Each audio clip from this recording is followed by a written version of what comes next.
Guys, welcome back. Today we're joined by Vivian Tafuto. We've wanted to have you on the podcast for a while, Vivian.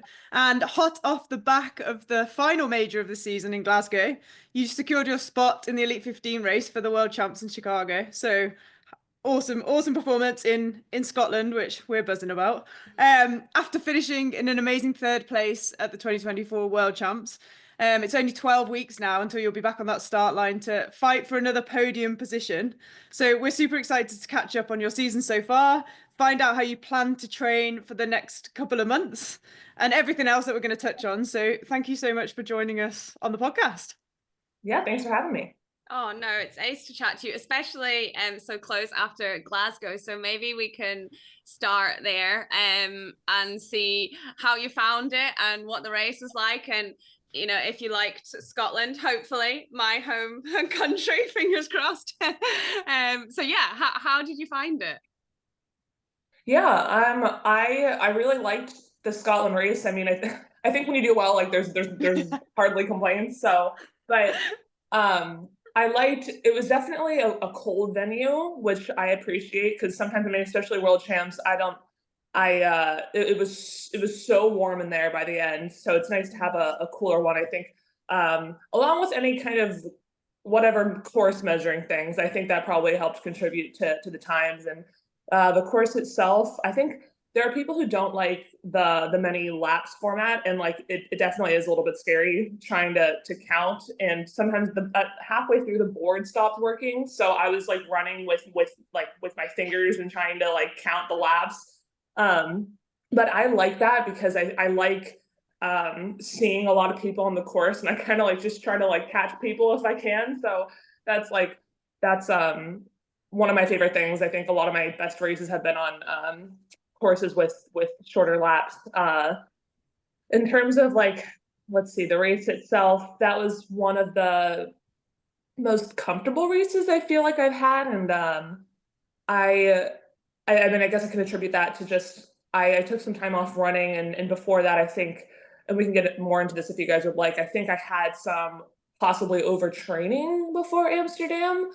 And so I was kind of the last few weeks I felt like I've gotten back into a good running groove. And so I felt really smooth on the runs. I felt really at ease versus in Vegas from the very start, that first run, I was already struggling. And that is a bad place to be in when you've still got an hour of race to go. So so yeah, I mean the running felt good. The sleds felt pretty easy. They seem to get easier and easier, and I don't know if I love that, but it's nice on the day when they feel smooth. And then yeah, I guess that's kind of like an overview. If you want to talk more specifics, I can get into those. Yeah. Oh no, that's awesome. And so you just said from Vegas to Glasgow, like you didn't feel great. Did you change anything between those two races, or did you just have more recovery, or So I guess like talking through the timeline of this season, I was training.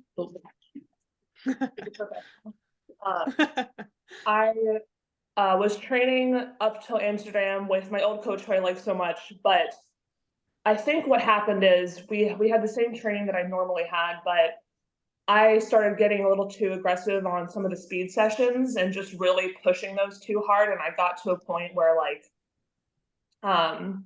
he would program a certain amount of my workouts and I would do some on my own, and I pride myself on being able to like stick to my plan and do whatever training I assign, like no matter how bad I'm feeling. But I was getting so tired that even like an extra 10 minutes at the end of my workout to do like a small WOD, I was like, I do not have the energy for this. And I went into Amsterdam having run like again a lot faster than I ever have because fast and speed workouts, but feeling really tired all the time. And I was like, I am either about to absolutely smoke this race or I'm gonna die.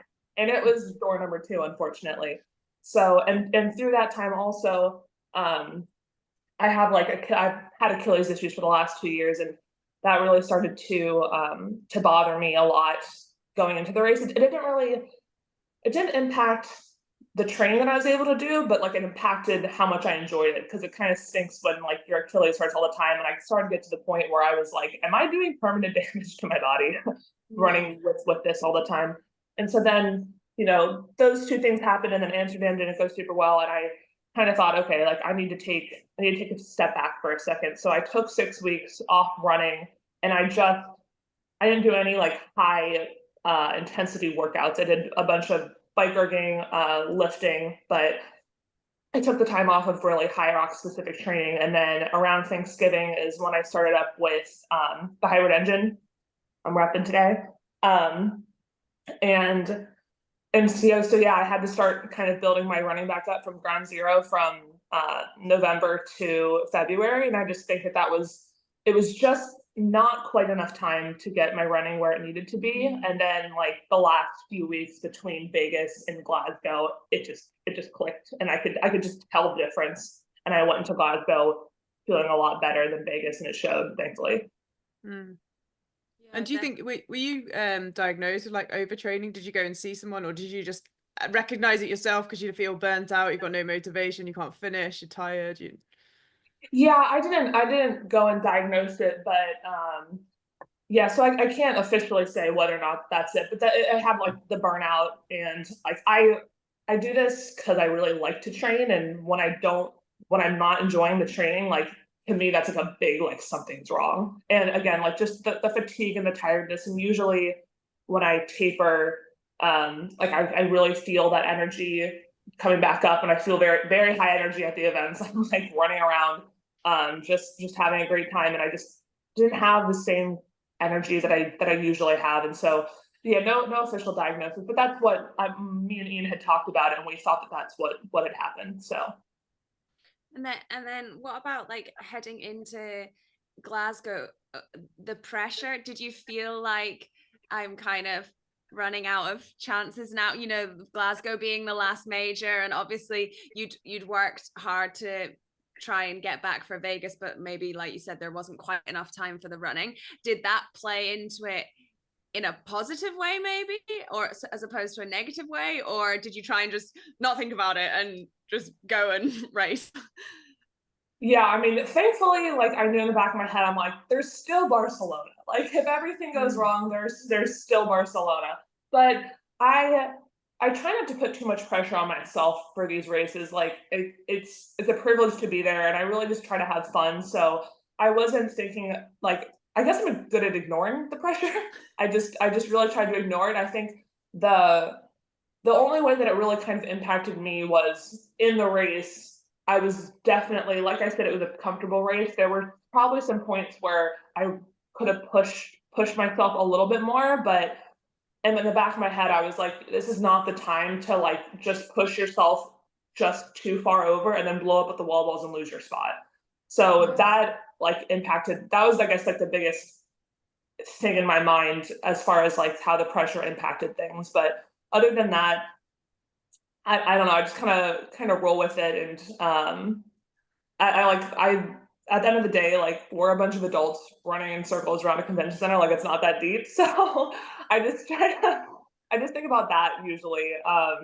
And yeah, and again, it's like I do this because I like it, not because I'm and good outcomes and racing well and going on the podium. That's all awesome, but it's also just it's like something that I really enjoy. So I try to make the experience as fun as I can. I think that's such a good point, because I think there's so many people that build like especially Hyrox now, and because it's up and coming, everyone's building like the pressure and putting all this pressure on themselves, and they have to beat their PB, and it doesn't matter who anybody is, everyone's got super serious. And I think maybe hearing you in the Elite 15, that's going to be, you know, that's, you know, you podiumed in Nice, and like now you're back on the start line again for Chicago, and you're saying, you know, we're just running in circles, it's a bit of fun, like don't take it so seriously, enjoy it. It's really nice to hear. Hopefully like more people can probably take that and maybe think about that when they're racing and they put the pressure on themselves. Yeah, I mean it's fun, and I think like if you're here for a good time, you'll be here for a long time. And I think like just time training, like there's so much progress to be made just by staying positive and keeping consistent. I think like, you know, just keeping the pressure off yourself really helps with that. And Yeah, did you have time off after Nice, or did you feel the pressure? Because obviously you had an incredible result. Were you like, right now I'm back to work, or were you one of those athletes that took a few weeks off after Nice and just like let yourself de-stress and just forget about Hyrox for a few weeks? So thankfully, my family, God bless my family.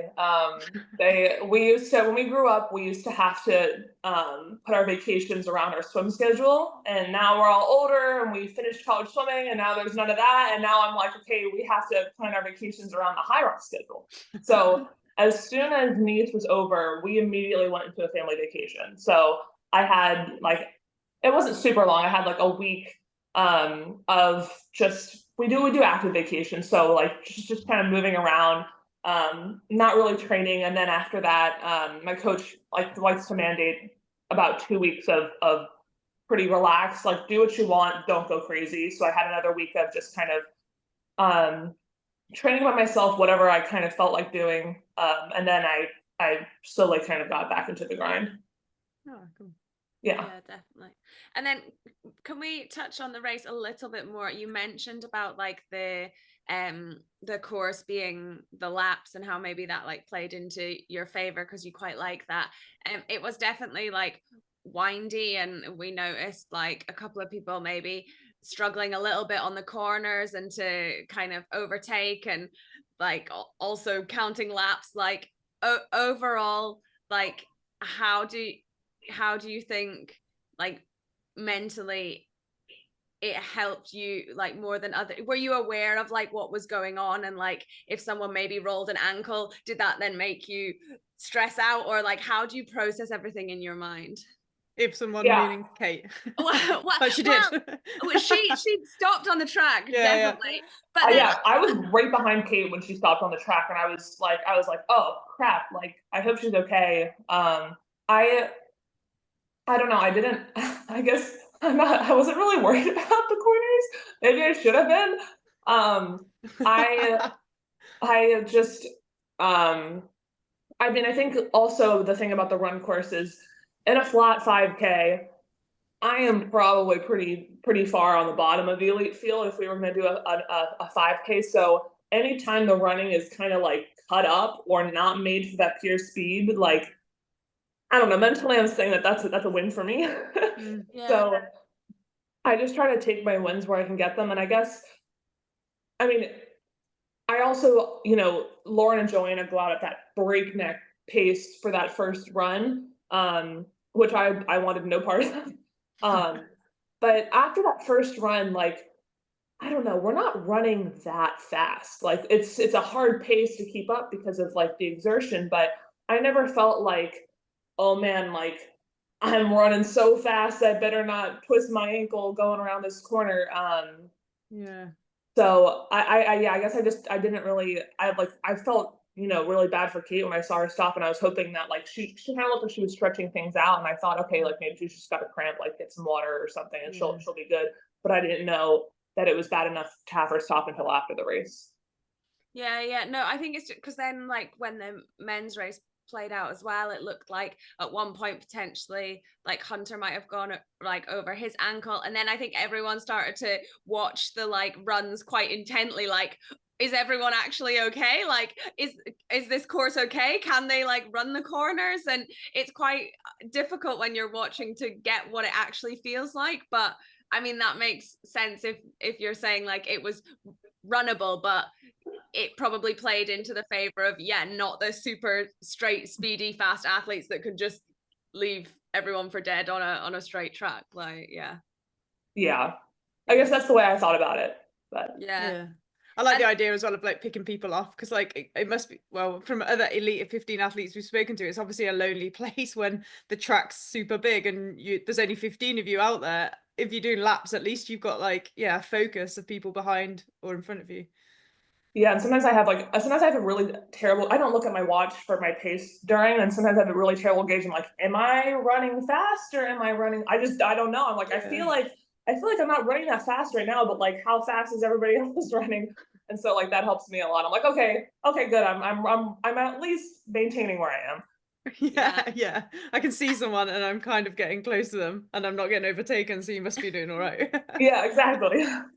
And then what about in the race when you've already said you obviously were aware of the qualifying spots and kind of like where you were, and was there a point where you were like, okay, I know I've got this, and like you said, maybe I just need to hold back a little bit and make sure like I know that this is going to play out how I think? Did that happen like quite early on in the race, or like were you still not thinking, I think I've got this, even at the lunges and the wall balls? Or Yeah, I would say like where the self-preservation instinct kicked in a little bit was like the last two runs and stations. And part of that was part of that is you're just kind of like, I don't want to die on these wall balls.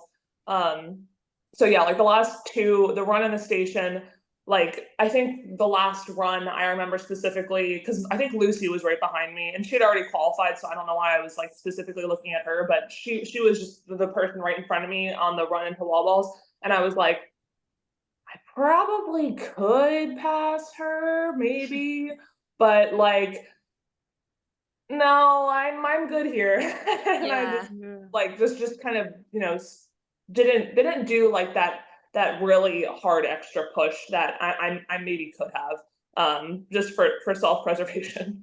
Yeah. Because I've cracked on wall balls before, and that's actually I haven't gone unbroken on wall balls that many times, and I was able to do that in Glasgow. I think partially because I wasn't completely on empty at that point. Yeah, that's yeah. so interesting. And then you talked about changing coaches, and obviously now you're with the hybrid engine and Anthony. So how has he helped you get back from what you think was maybe overtraining syndrome or like really deep fatigue?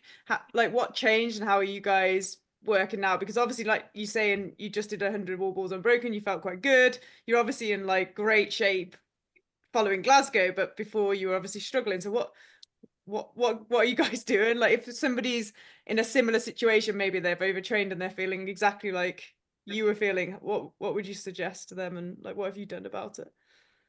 Yeah, so that 6 week break of like no intensity, I think really, really helped. And one of the big differences between my old training program and the new training program is THE is much higher volume, and like they even like encourage that if you have the energy to do so, you can even do extra cardio volume, but the intensity is not as high. And I think for me, like that is what hurt me. I think going to Amsterdam was it wasn't even like um I think Ian's great and he's an awesome coach and I don't want anybody's takeaway to Mm. be anything bad about him, but it was my fault because I was like, I'm just gonna run these runs so fast and I'm gonna get faster and rah rah and I think like for example, I would do like a more speed session on Thursday and he used to program like what paces I should be hitting and I think I would hit them like maybe 10.2 miles per hour on the treadmill.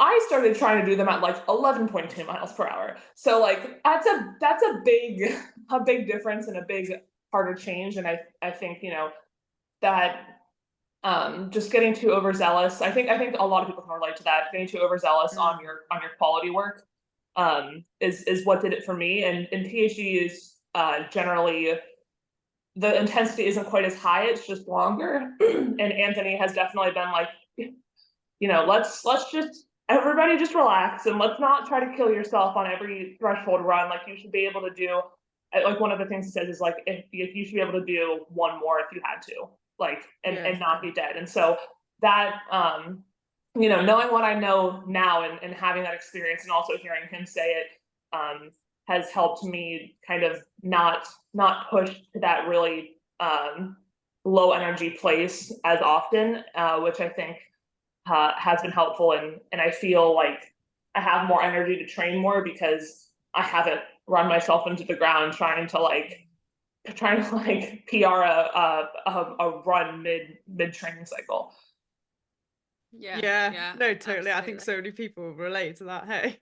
Yeah, definitely. And then do you find it difficult to like, I guess, trust the process? I mean, you've been through a bit of a roller coaster ride this season and it's quite hard to, I know like people get FOMO from watching races, like you didn't go to Hong Kong, like, but you could have, like you had a play. Like how did you find like trusting the process and believing that you would end up where you are now, and you've qualified and everything is good and you're feeling good and positive, but like that must have been a wild ride. Yeah, you really hit on it. I am terrible at trusting the process. Like I'm terrible at that. And I think, you know, going into Glasgow, there were definitely some mental hurdles because, you know, first off is my last two races did not go great. There's the time that I took off for my Achilles and is my running back. And then the third thing, more specifically about trusting the process, I think one of the hardest things for me was switching programs and not having the comparison of where I'm at versus where I was when I was doing really well. I didn't have that comparison or that confidence to build just because I didn't know, like, okay, I'm running these threshold runs, but it's a different it's just different type of training. So I can't compare and I don't know where I'm at compared to where I was in the past. And I have a hard time with that because I like to see the numbers and I like to see the progress. But I guess I don't know, I just hope for the best. I think like there was something that really helped. A lot of my runs, like again, the differences between the training are slower than before, but I had a run like a week before the race that was supposed to be aerobic. And I know what I usually run on aerobic paces before. And I ran that run and I ran it way faster, not way faster, like a decent amount faster. And so that kind of gave me kind of like, okay, here's a measurable thing that I'm familiar with that I can kind of compare, and that gave me a little bit of confidence. I think the success of everybody else in the THE program like gives you confidence. And so those were kind of the things that I was thinking about. As far as FOMO for Hong Kong, I just really didn't want to fly that far. So I was like, you guys have fun. I'm okay for now. But yeah, that was like, I guess it's something that I'm pretty proud of myself for, was like, I guess being the right amount of delusional where I can kind of ignore like some of the negative things and only kind of hang on to whatever positive reinforcement that I've gotten and use that to kind of to build my confidence and to just, you know, yeah, build my confidence and believe in myself. Yeah, definitely. I just think it's really like inspiring and interesting, and because some people would find it hard to kind of come back and not think about maybe the races that hadn't gone so well and be able to pick themselves up and go for it and put out a race like you did. So yeah, I think fair play, especially with the travel, you know, you came a long way to go to Glasgow as well. It wasn't just a quick flight over. So I think, yeah, like I take my hat off to you. You put in a good performance for sure. Thanks. Did you have like iron brew before or haggis or something like that? Do you think anything like that might have contributed, or the Scottish delicacy? They had us when we were doing some media for THE, they had us try one and I was like, oh, this is pretty good. But yeah, I don't think I think I got there at the perfect time as far as jet lag. I never feel too bad with the jet lag, but usually if I get there, I think I figured it out. I think I figured out what works for me in terms of the amount of time that I need to acclimate and what needs to happen there. So I don't know. I mean, like there's 100 different things and 100 different reasons for a Hyrox race to go wrong. I think that we emphasize jet lag probably more than it's due. I don't know, personally. Yeah. How far in advance did you get there? So I flew out Saturday, like afternoon. I got there Sunday midday. I felt like a zombie. I was telling people, I was like, if I had to run a 1:30 Hyrox to qualify, I could not do it in this moment. I was so tired.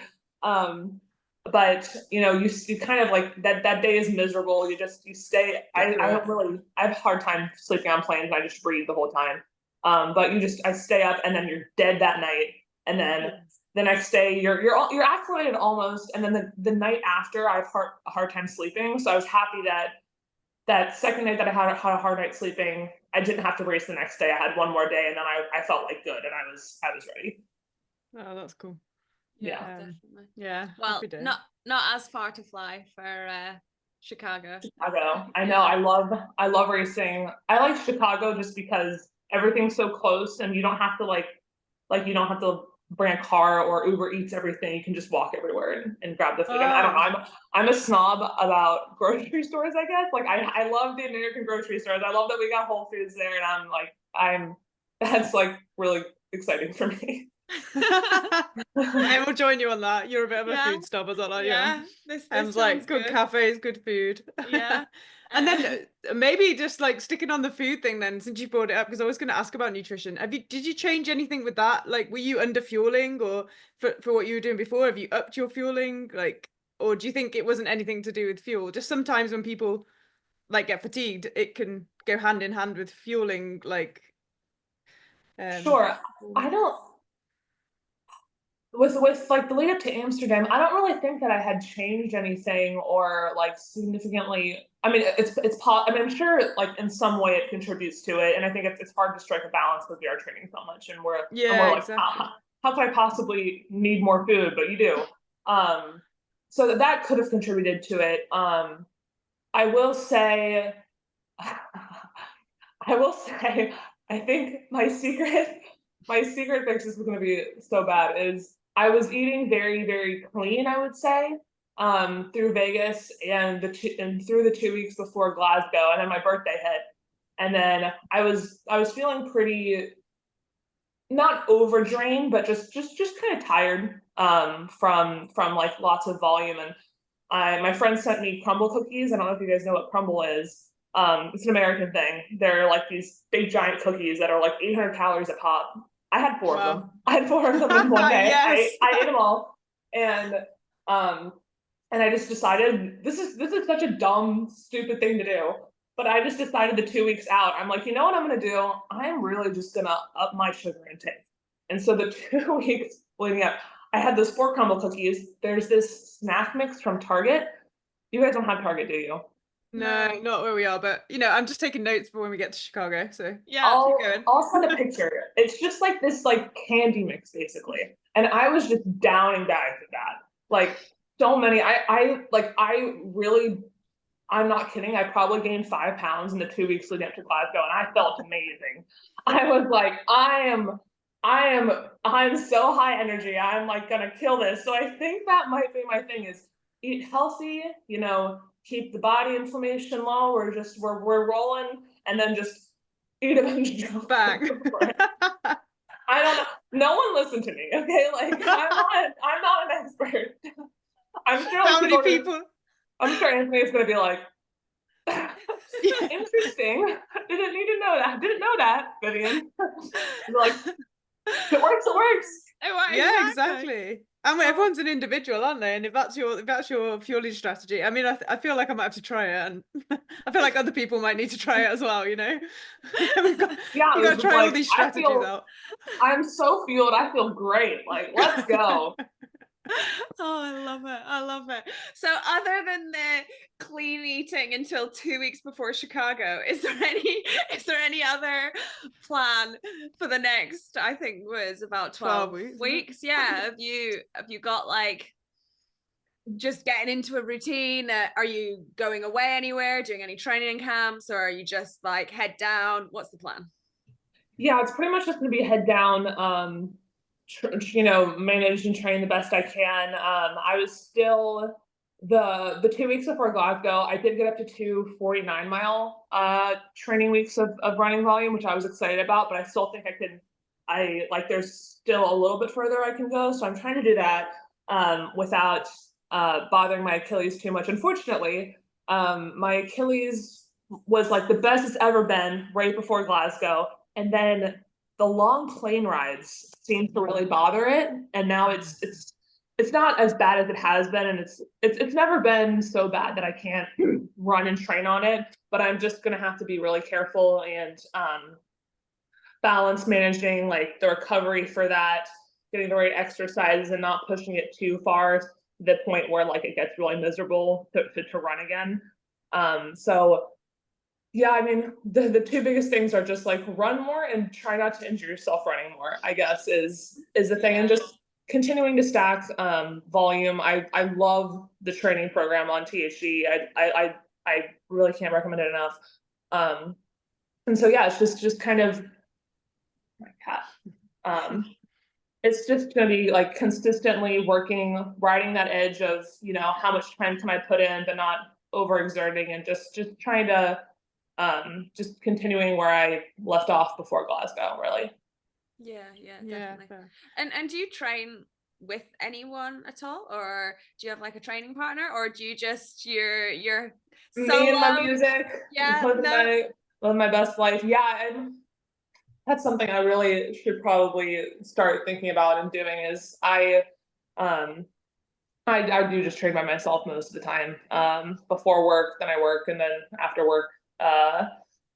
Yeah, because I like to, like, I'm pretty anal about doing exactly what I'm supposed to be doing. So it doesn't really, like, I'm not really jumping into like anybody's sessions or anything like that. I'm just following the programming. So yeah, it's a lot of just me by myself, which sometimes it worries me how much that doesn't bother me. I'm like, I'm like, I'm like, is it normal just to be okay just training by myself all the time? But I read my music. I have a book problem. I read so much. So if it's any kind of cardio equipment where I don't have to use my hands, I'm just flipping through books. So I'm living my best life, really. So yeah, I'm cool just training by myself, I guess. I mean, it's working. Like Yeah. it's getting the results, and you're juggling a lot and trying to fit it in, and like I guess early mornings, late nights, like doing it around work. Like it's it's a lot to try and schedule in anyway, let alone trying to then do it Coordinate. somewhat. Yeah, exactly. But no, I was just interested, like different people do different things. So sorry, I jumped in, Faye. Did you want to ask something, or? No, I was just wondering then, what do you do for work, Vivian? I'm an actuary. Do you guys know what that is? Most people don't. Oh, I'd love to No. sound like really intelligent, but I really don't. So I've No, got no idea. Sorry. it's usually, I should really start keeping track. It's usually like 60-70% of people don't know.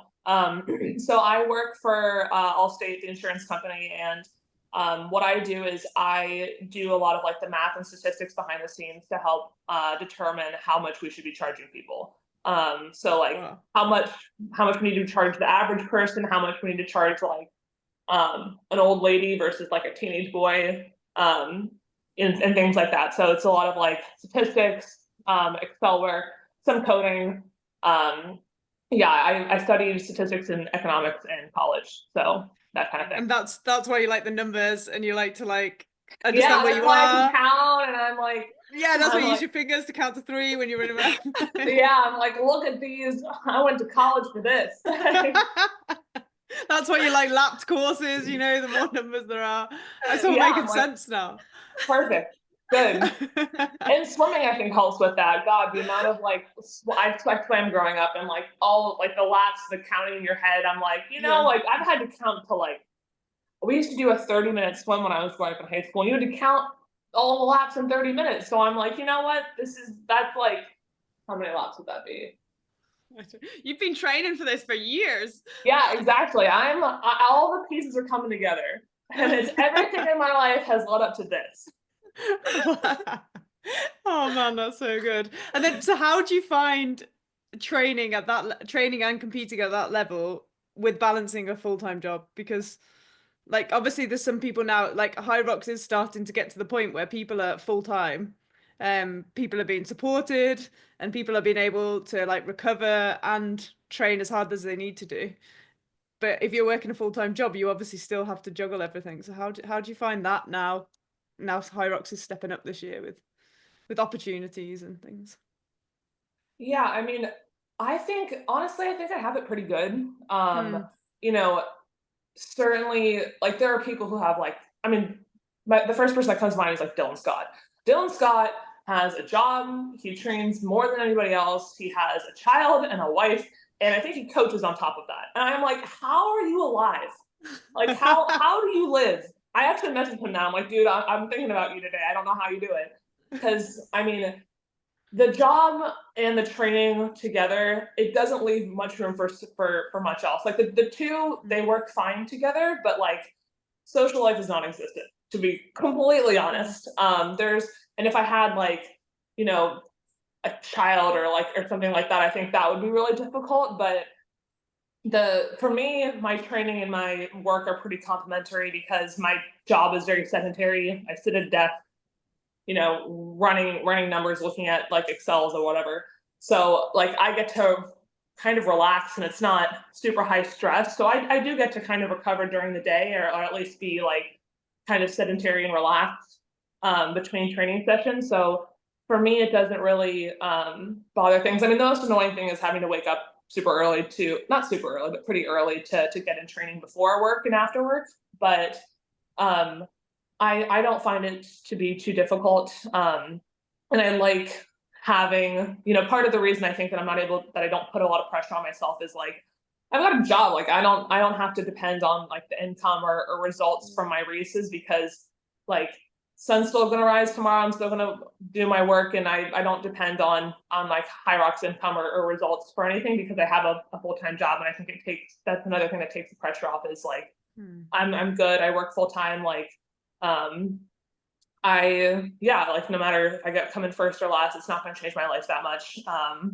And I like having the financial security of the job. So I think like, I feel like I'm living like the best of both worlds, honestly. And sometimes, I mean, like, yeah, it's very busy. And I think like there is an opportunity cost to every choice that you make. And I think, definitely by working full time, I'm giving something up somewhere else. But I like the balance and the financial security that I have right now doing what I'm doing.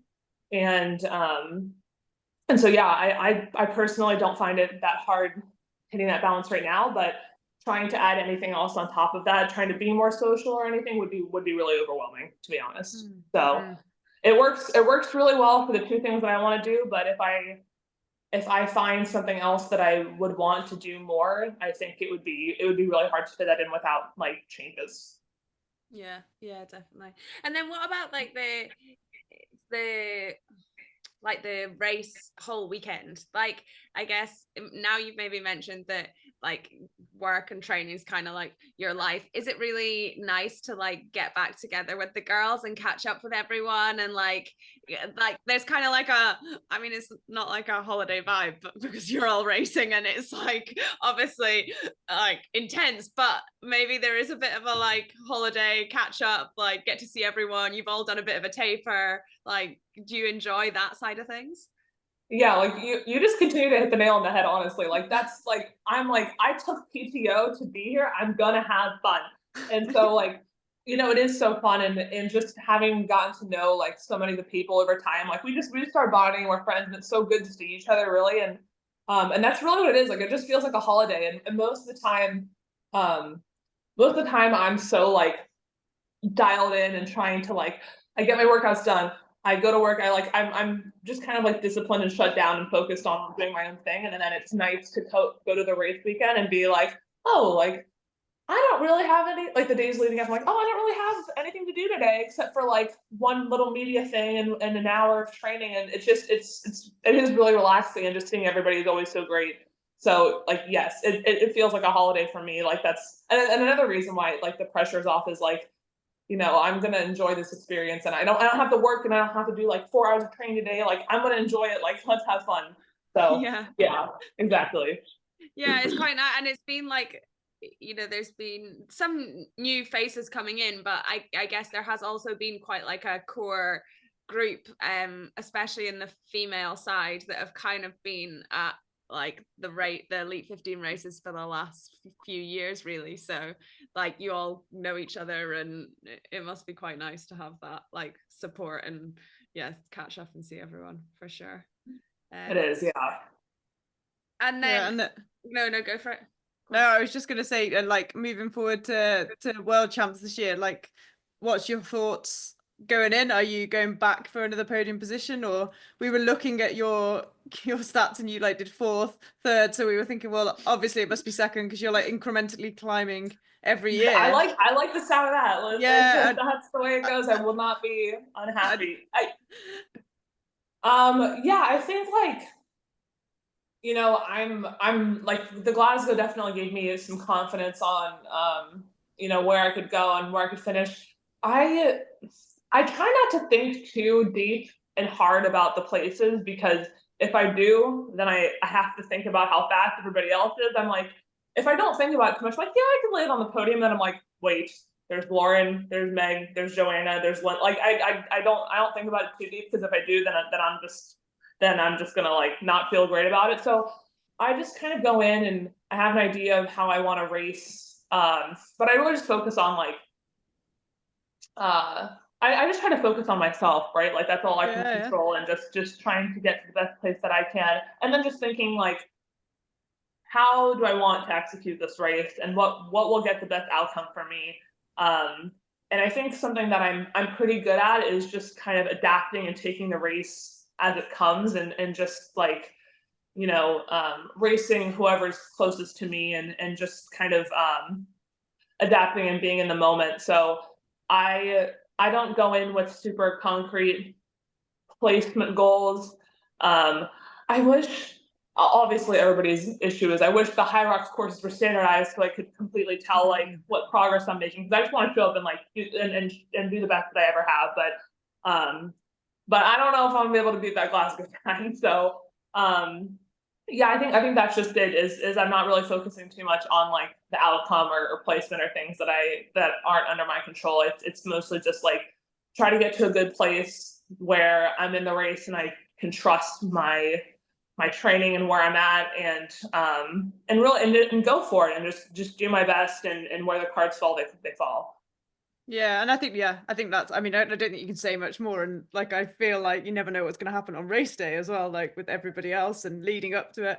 But have you got any races like in between or would you do a sim or anything, or are you going to go for double, like the Elite 15 doubles, or are you not going to put your hat in the ring there, or what's the Yeah.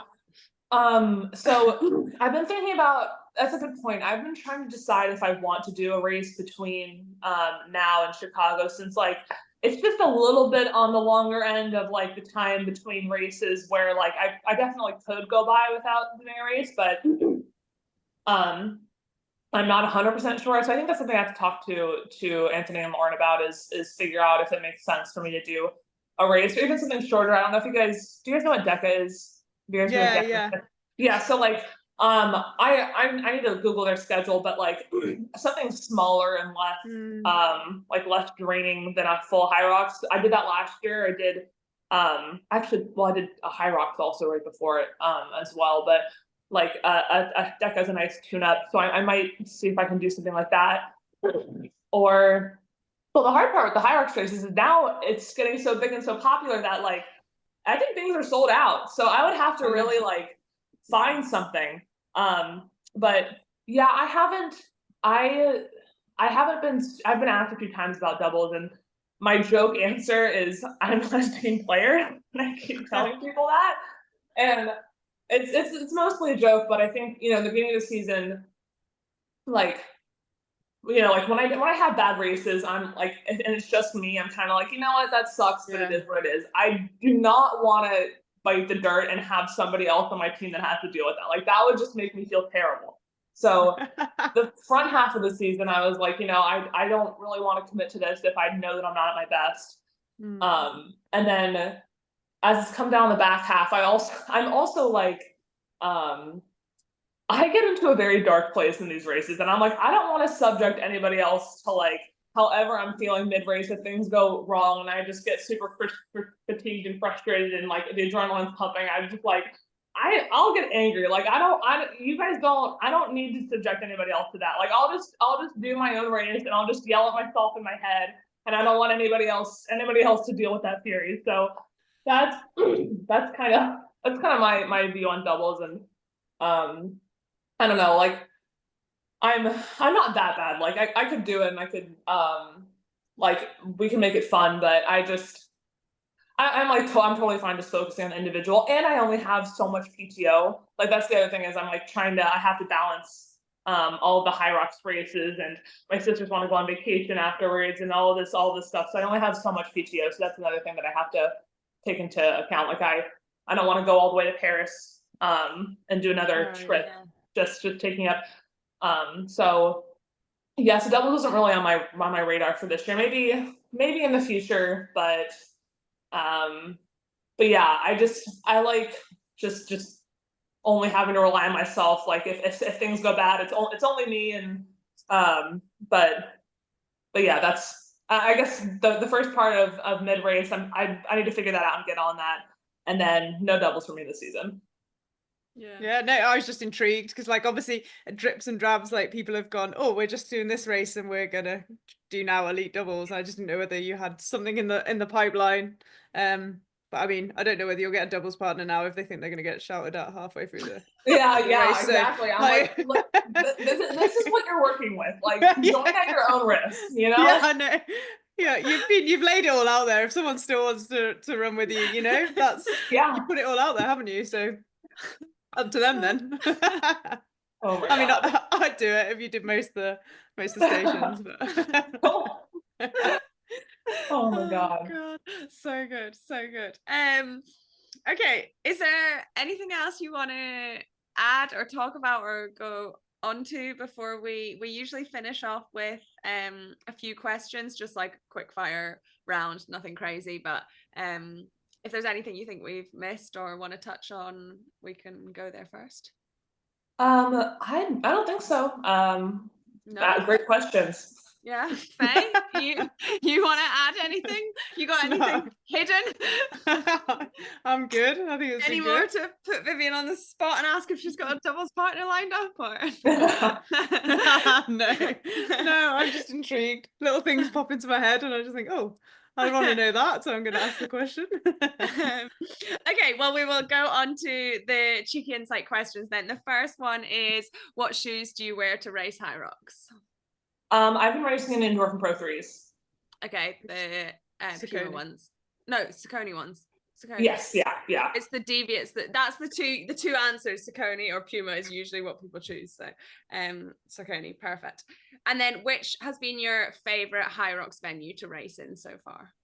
Oh yes, you guys said this one. I really liked, okay, I did not like Vegas. The air there was weird. But other than Vegas, I really liked all of the venues. I really liked the World Champs venues. I liked Manchester a lot, and I liked this Glasgow one, and I liked Chicago. Yeah. Have you raced Chicago before? I have, yeah, a few times. Okay. So that'll be nice. Cool. Like, there's loads of people buzzing about it. What's the run laps usually? Is that laps? No, that one's a really long run. I'm like, no. Oh no. Okay, next one. Which is your favorite Hyrox station? Like I anything but the burpees and the wall balls. Like everything else is good. Okay, so we know which ones you don't like. Yes. They're the worst. The wall balls are improving though. Now 100 unbroken all the time, Yeah. Yeah, I think the hard part is I think it's more about like where your energy is at going into the wall balls. Cause like if I'm just warmed up and I'm doing wall balls, like 100 unbroken, easy. But when you're like on the brink of death, you're like, this will actually kill me. So fair. How'd you find the counters? What were the counters like in Glasgow? Were they okay, or are they still? Yeah. Okay. From that reaction, like I know it's a podcast, but vendetta against the counters because of what happened at Worlds. Oh, fair. Yeah, fair. But yeah, I don't like them at all. I think what happened. I think that Sean situation is. Oh my God. Oh yeah. Pretty terrible. Brutal. Yeah, it's brutal. I just we've seen it now happen at two major races. It doesn't make Hyrox look good. It doesn't make us look good. Like for example, for me for Glasgow, I had 6 no reps, and all of the no reps was because I hit maybe an inch above the center of the target. And luckily I wasn't near anybody, but 6 no reps for going slightly above the target, that can make, in a close race situation, that can make a huge difference. And I don't think we need the sensor. I think, anybody, we can see the people hitting the target. I don't think there needs to be a sensor for that. I think more of the issue, I would say, is making sure people hit depth. And I think that's something that needs to get better. Not making sure people actually hit the target. I think that's pretty easy to see whether or not somebody hit the target. I was watching, I think, one of the judges for, I want to say it was the judge for Tia Claire and Joanna when they were doing wall balls. He was just like watching up and down, and I'm like, why do we need a target? Like, he's killing it. He's tracking it, everything. Why do we need something to register whether it's hitting, and especially since it's shown that it has problems? Like, I don't know. I really hope that we don't have to deal with that during the race. And then also with the Sean thing, it's like the judge versus the target. Like, his judge told him to go, and and we're told in the briefing the judge has the final say. So, like, I think, like, what happened to me at Worlds, what I think happened is, I was doing my last wall ball. I saw it hit 100 for a brief second before it flashed by, and I went. And I don't think my judge in that exact moment was looking at the target. So she looked up, saw 99, and was like, oh, she must not have done the last wall ball.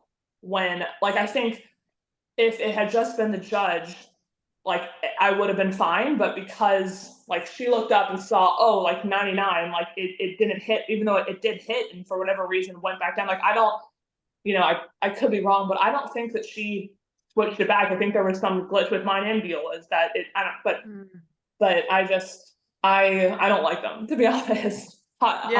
Controversial take. I don't like them at all, and I really hope that it's maybe just judge controlled. They just tap and the screen. It's nice seeing how many you've done for sure, but I don't like the sketchy no reps, I guess.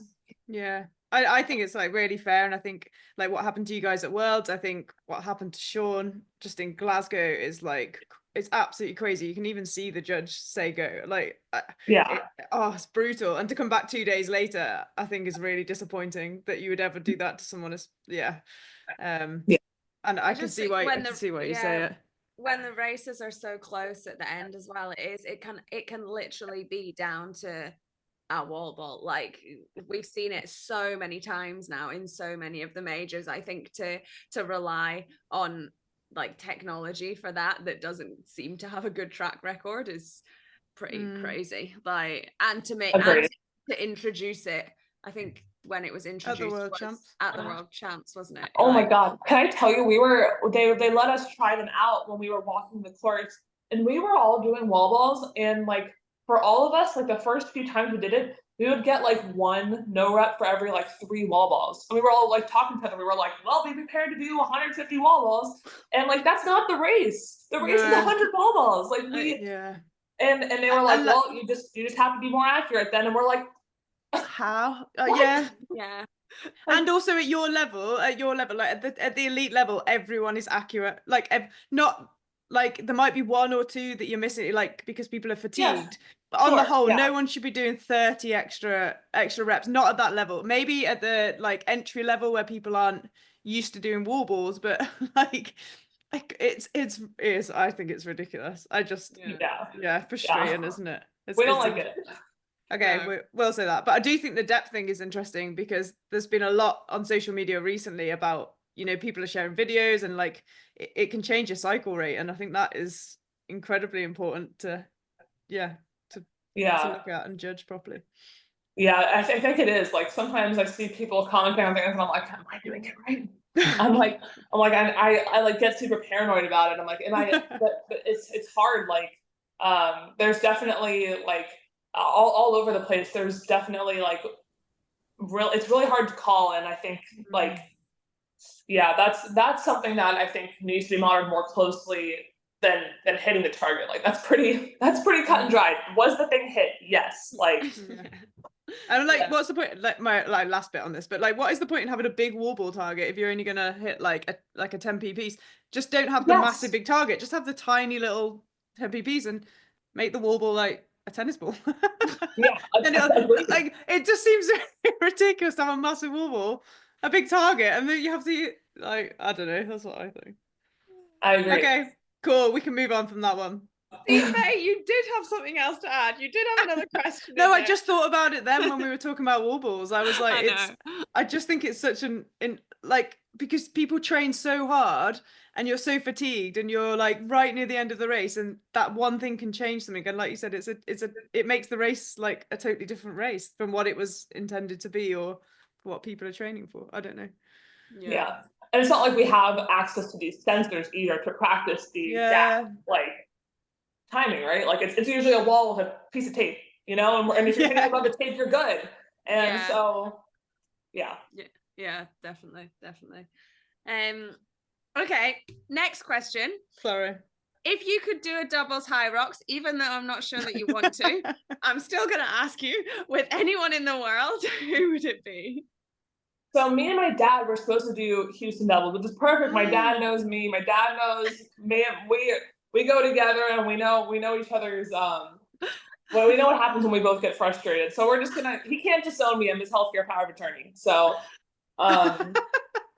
so we were gonna do Houston doubles together, but he pulled his hamstring running on the treadmill. And listen to this. He's like, I was running at 5-minute mile pace at 5% grade, and I know that's not very fast. And I was like, shut up. Whoa. Like, what are you? First of all, that is very fast. You're the worst. And second of all, 0 seconds of this race, we're going to be at 5 flat pace. Why were you running that fast? What were you doing? So, yeah, I was supposed to be in Houston with my dad, and we have wanted to do doubles together. But that'll be a future endeavor for us, I guess. And I'm going to tell him no more strides on the treadmill. So, yeah, take it easy. Yeah, it obviously runs in the family, doesn't it? I'll just push this a little bit faster. Yeah, the first time I did a Hyrox, this is back in 2020, me and my dad both did one, and I did pro women, and he did open men, so we had the same weights. He beat him by 10 minutes. So, yeah, so he's actually, well, he can't, obviously with his hamstring at the moment, but he can't run train as much as he would want to, but and almost any other weight he's fitter than me, like seriously. So yeah, that's why we wanted to do it together. But yeah, in the future, definitely one for maybe next season. Yes, awesome. Okay, we've spoken a little bit about fuel already, but do you fuel during the race? And if so, what do you have and when do you have it? So this is something I've been playing around. I play around with a little bit, especially because sometimes I have stomach issues during the race. Like my stomach just really starts to hurt.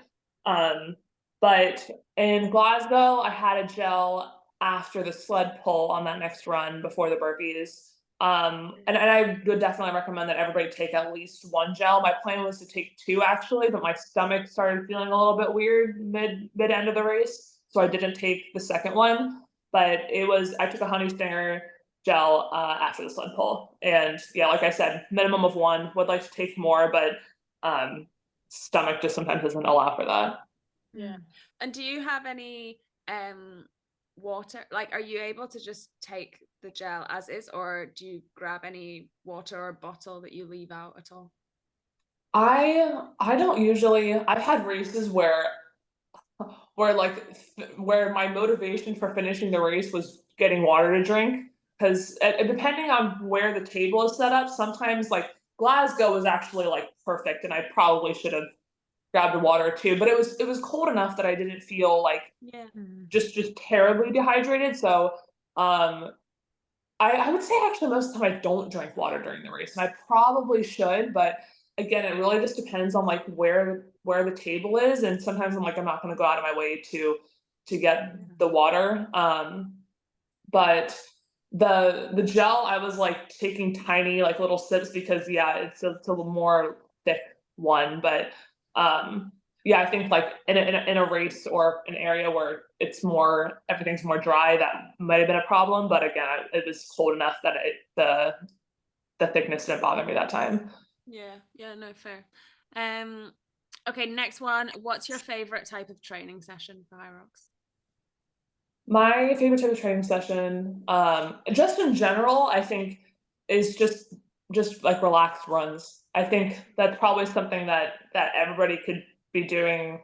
I mean, more running is generally better for Hyrox, and it's nice in a big training block where you're doing lots of variety of different stuff. I just really like to run outside, and I think that's super fun, and just like a relaxed run is my favorite thing to do. Is that the most beneficial? I mean, it's definitely one of the more beneficial things. It's not like the super high like quality or intense things, but I think they help, and they're just really nice to do. Yeah, definitely. Okay, next one. In a nutshell, why should someone sign up for their first Hyrox? It's a very, I think, as you continue to move up into the elite field, like it starts to feel a little bit less of an accomplishment, but like finishing a Hyrox is a really impressive thing to do. Like that's a hard challenge. And so, feeling proud of yourself. And I think one of the cool things about Hyrox is like getting that benchmark and just trying to get improvement. And it's a great way to motivate you to increase your strength and your endurance. I mean, it's a nice balance between both for life. Hello. Yeah, I mean, it's a great thing to focus on, to kind of take the two most beneficial. Well, I mean, yoga and flexibility are great too, but like to take and apply strength and endurance in a way that's gamified, that you can see improvement in. And just get progress. I mean, it makes you feel good about yourself to improve, and to feel active, and to be part of the community. So those are, I think, were all good reasons to try one. Yeah, definitely love that. And then lastly, is there anyone that you would like to hear more from that we could have on the podcast, or a type of person in the Hyrox space that you would want to know? I'm trying to think. You've had a lot of the really good heavy hitters. Lauren Griffith is great. You've had Lauren Beeks on. You've had Joanna on. I'm trying to think. Lauren Griffith we haven't had yet, but we will have. We her. are speaking to her. Yeah, her. We are speaking to her. So yeah, Shoot, that would be a good answer. I'm mixing up my podcast. I thought I saw her on here. So yes, there's my answer. Lauren Griffith. She's great. Yeah, that's cool. Yeah. There's so many, like everyone's talking to everyone now. You say like you can I think you could pretty much find a conversation with every single person you want to like hear from. I think now, which is quite cool. Yeah, it's really nice to find out more about everyone in the sport. Yeah, it is. Yeah. Well, thank you so much. Go for it, Faye. Yeah, where can everyone find you if they want to follow your story? I know you're not like the biggest social media person, are you? But you still do like put quite a bit up on Instagram for people to follow, or is that the best place for people to see? Yeah, probably just Instagram. It's just my name. I don't post a super lot on there, but yeah, that's, I guess, the best place to see me or reach me. I don't really have any other forms of social media, so just that one. Yeah, no, perfect. No TikTok dances or anything like that. No. No TikTok dances. No, I leave that to my sisters, my younger sisters. So. Oh, fair. That's awesome. Well, thank you so much. We appreciate you coming on early on a Saturday morning to speak to us, so we could make the time difference work. We hope everything goes really well in the run up to Chicago. We will see you there. And you can walk around to all the shops and the cafes and get everything you need super easily. Set yourself up for the race, which is only 1 or 2 laps. Yeah. Oh, darn. My math skills are not going to come in handy for those. No, but there'll be loads of people that are going to Worlds. They'll be so happy that you've just said it's not a lot of laps. There'll be a lot of people there that can't count, like me, that will be buzzing that it's not a lot of laps. For everybody listening, thank you so much. Please subscribe to the podcast so we can get awesome guests like Vivian on, hear their stories, and find out how they're getting on their Hyrox journey. And we hope to see you on the next podcast.